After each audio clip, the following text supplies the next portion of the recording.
Hi అండి. ఇదిగో మినపొడియాలండి ఇవి. మినపగుడ్లతో చేస్తారు ఈ వడియాలు. ఇప్పుడు ఇవి కూర చేస్తాను చూడండి. టేస్ట్ అయితే చాలా బాగుంటుంది. ఇవి వడియాలు, ములక్కాడ, టమాటాలు, ఉల్లిపాయలు. ఇదిగండి ముందుగా ఆయిల్ వేసాను ఒక 2 స్పూన్లు. ఆయిల్ వేడెక్కింది. ఆవాలు,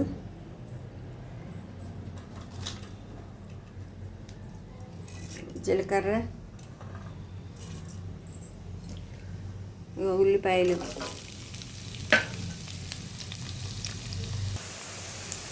ఎందుకండి ఉల్లిపాయలు కొంచెం వేగేవి. ఇప్పుడు అల్లం వెల్లుల్లి పేస్ట్ వేస్తున్నా స్పూను.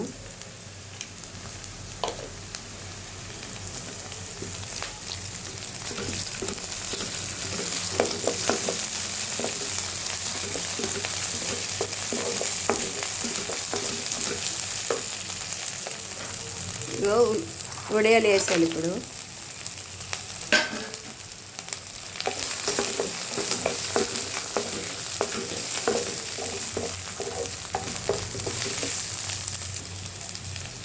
ములక్కాడలు,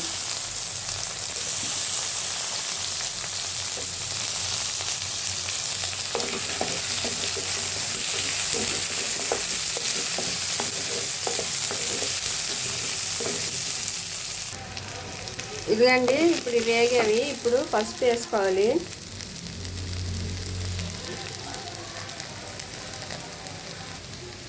కారం సరిపడా,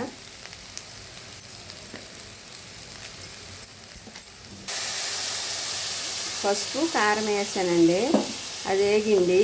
ఇప్పుడు వాటర్ వేసాను కొంచెం.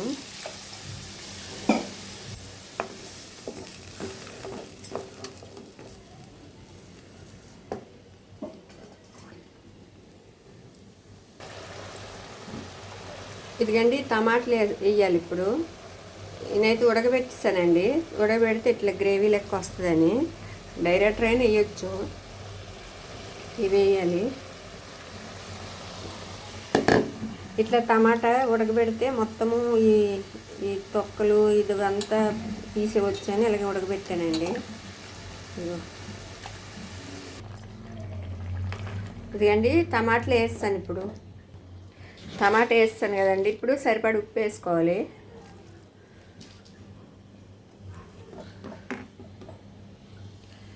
ఇదండి టమాటాలు ఉడకబెడితే ఇట్లా ఇది మొత్తం పడేయవచ్చండి. ఇలానే వేస్తే మా ఇంట్లో మా పిల్లలు ఎవరు తినరండి ఇట్లా వేస్తే. అందుకే టమాటాలు ముందుగా ఉడకబెట్టేస్తా. ఉడకబెట్టేసి ఇట్లా రసం అంతా తీసి ఇగో అంత పడేస్తా అండి. టమాటా తొక్కలు అన్నీ ఉంటాయి కదండి, ఇదంతా పడేస్తాను. అట్లయితేనే ఇలా అయితే టమాటా వేసామని కూడా పిల్లలకు తెలియదండి. పిల్లలకి టమాటాలు వేస్తే నచ్చదు అసలు. అందుకే ఇట్లయితే టమాటా వేసామా లేదా తెలియదు. ఇలా వేస్తే అవన్నీ టమాటా ముక్కలన్నీ కనిపిస్తాయి కదండి, అట్లయితే తినమంటారు. అందుకే ఇలా వండుతానండి నేనైతే ఇప్పుడు.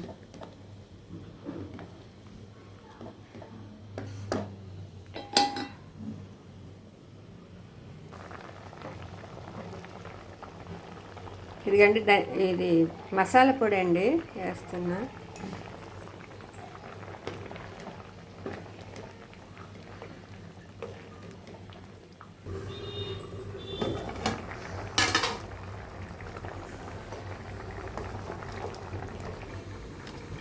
ఇదిగండి ములక్కాడ వడియాలు ఉడికిపోనండి. ఇట్లా ఉడికిపోతే చాలు. ఇగో ఇట్లయితే ఉడికిపోతే చాలండి. ఇక ఉడికిపోయింది.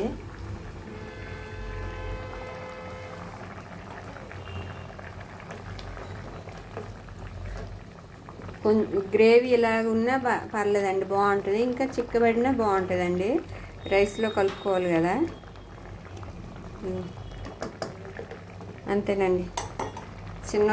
వడియాలు చిన్నోడేమో అంటాం మేము. వడియాలు, ములక్కాడ, టమాటా కూర ఉడికిపోయిందండి. ఇట్లా వండితే కాంబినేషన్ బాగుంటుంది, టేస్ట్ బాగుంటుందండి. మీకు కానీ ఈ వీడియో నచ్చినట్టయితే లైక్ చేయండి, షేర్ చేయండి, ప్లీజ్ సబ్స్క్రైబ్ చేసుకోండి. థ్యాంక్ యూ అండి.